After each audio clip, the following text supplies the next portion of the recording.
Please sit down and fasten your seatbelts. 4 o'clock, Joseph.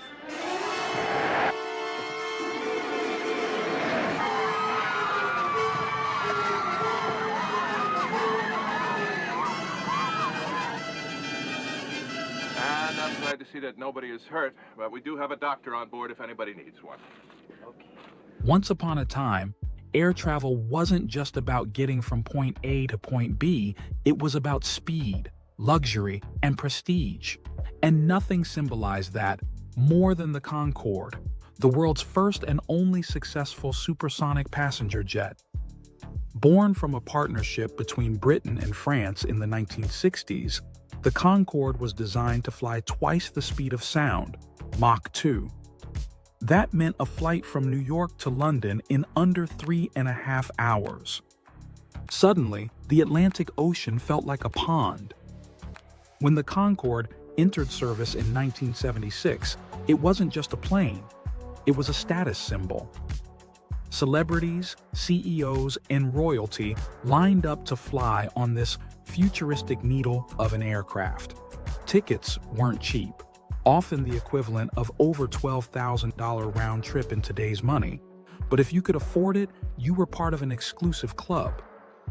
Passengers enjoyed champagne, fine dining, and the bragging rights of crossing oceans faster than the speed of sound. But while Concorde looked like the future, it also carried the seeds of its downfall. First, there was the noise. Breaking the sound barrier creates a sonic boom so loud it rattles windows for miles.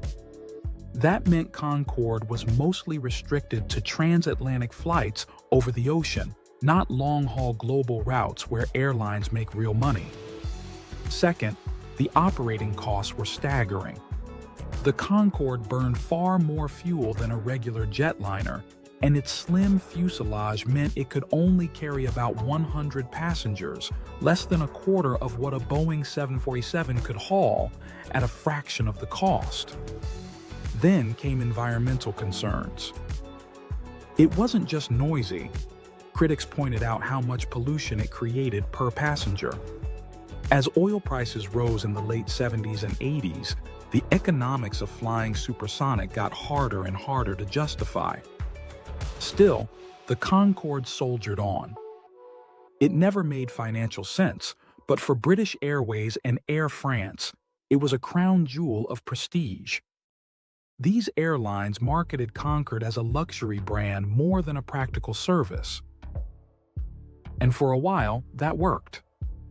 But then came July 25, 2000.